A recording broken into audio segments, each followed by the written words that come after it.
તો વાત અમદાવાદની જ્યાં કર્ણાવતી ક્લબની ચૂંટણી પહેલા જ આક્ષેપબાજી થઈ ચૂકી છે। ડિરેક્ટર પદના ઉમેદવાર ડોક્ટર કૃષ્ણ મકવાણાના ગંભીર આક્ષેપ।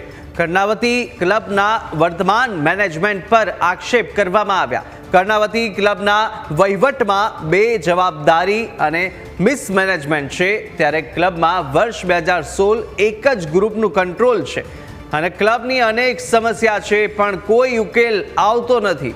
એમસીએ ક્લબનું સ્પોર્ટ્સ કોમ્પ્લેક્સ સીલ કર્યું છે અને હોસ્પિટાલિટી કેટરિંગ માટે કોઈ ટેન્ડરિંગ થતું નથી અને મેમ્બર્સ પેનલના 2 ટેકેદારો ઇલેક્શન કમિશનના સભ્ય છે। ક્લબના વાર્ષિક રિપોર્ટમાં પણ માહિતી આપવામાં આવતી નથી।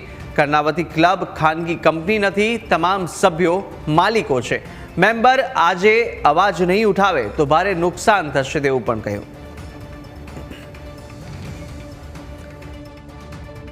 2016ની સાલમાં ક્લબને ગ્રુપે પોતાના કંટ્રોલમાં લઈ લીધું અને એ પછીથી ક્લબને એ લોકો જ કંટ્રોલમાં રાખેલું છે। ક્લબની ઘણી લીગલ મેટર્સ છે, ઘણી બીજી મેન્ટેનન્સની મેટર્સ છે જે ઘણા સમયથી એડ્રેસ નથી થઈ। ગોલ્ડન ગ્લોરી હોલની 10,073 સ્ક્વેર મીટરની જગ્યા અને એની સાથે સાથે એક બીજું સ્પોર્ટ્સ કોમ્પ્લેક્સ છે જે પણ કોર્પોરેશને સીલ કરેલું છે અને જેનું ઇવન ક્લબના એન્યુઅલ રિપોર્ટમાં પણ લાંબો ઉલ્લેખ નથી થતો। એ છે 11,975 સ્ક્વેર યાર્ડ્સ। આ 2 જગ્યાઓને ક્લબે કોઈ બી સમયે સરકારને સરેન્ડર કરવી પડે એ હાલતમાં લાવીને મૂકી દીધી છે।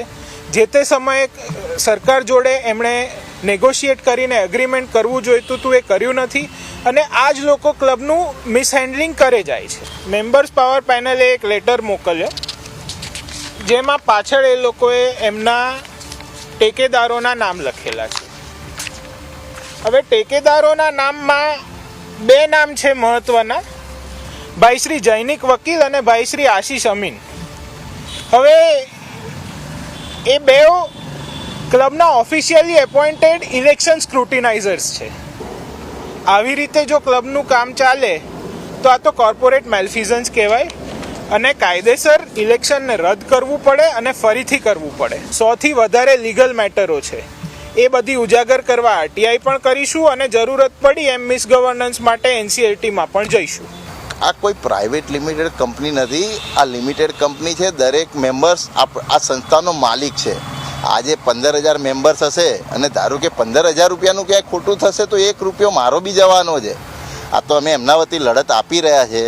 બાકી દરેકે આ બાબતે જાગવું પડશે, કારણ કે ગમે એટલું નુકસાન થશે એ આપણા ઉપર જ છેવટે આવવાનું છે। એની અંદર અત્યારે એક કોફી શોપ છે, એક ગુજરાતી રેસ્ટોરન્ટ છે સરભરા, ટ્રોપિકાના કરીને મેક્સિકન થાઈ રેસ્ટોરન્ટ છે અને પંજાબી રેસ્ટોરન્ટ મસાલા ડાઉનટાઉન, એ 4 રેસ્ટોરન્ટ હેન્ડલ કરું।